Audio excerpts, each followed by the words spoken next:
Hi again, everyone. Tony Ventrella, Seahawks.com, along with Clare Farnsworth. This is our Monday morning review of an amazingly exciting game for the 67,000 plus at CenturyLink on Sunday. A game of two halves. The Falcons win the first half. The Seahawks win the second. Yeah, that's what I was wondering. We're going to talk about the 24/7 Falcons half or the 21-6 Seahawks half. But you're right. It was one of those games where it was, and the players were talking about this afterwards in the locker room. It was easily one of those games where you could have just gone, this isn't our day, and just kind of gone through it. Instead, they were able to muster whatever it was they found, the no-huddle offense, playing more aggressively on defense, and get themselves back into that game and be in a position to maybe kick a field goal at the end to win it.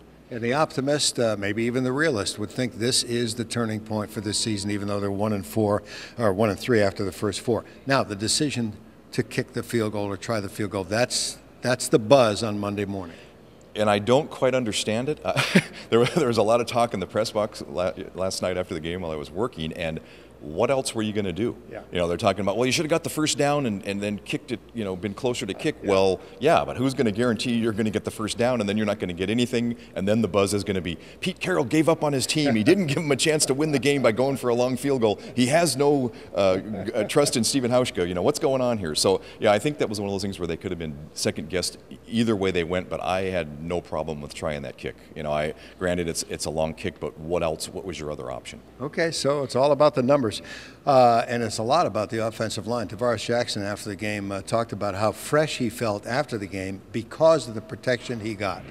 I feel fresh, like I just came to play to, like I just came to the stadium. I'd rather hit the ground, so I just want to take my hat off to those guys today. They did a great job protecting, and it just shows the hard work that they put in, the extra time that they put in.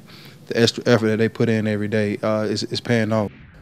And, of course, you recall that soundbite. It was very interesting, and you wrote about it as well. Yeah, and it was one of the more amazing factors in what was a pretty amazing game is that you're going into this game with Tavares Jackson having been sacked 14 times in 3 games and Matt Ryan 20 or 13 times after going down only 23 times all of last year, and neither one of them is sacked. So that was just another one of those go figure things. But Tavares is right about the offensive line. This was a breakthrough performance for them to be able to come out and protect him the way they did. They were able to take shots down the field. You saw that beautifully on the long pass to Sidney Rice. But just the confidence that the line can gain from this is going to help them moving on down the road. And now what we need to do is do a better job of getting that line to open some holes to get that running game going so it makes that play action passing game even more effective. That's true, and getting a little off to a better start in the first half so you don't create that situation of having to come back. Spreading the ball, offensive line doing the job, bright outlook, a lot of good things came out of a 30-28 defeat. That's it for our review. I'm Tony Ventrella for Clare Farnsworth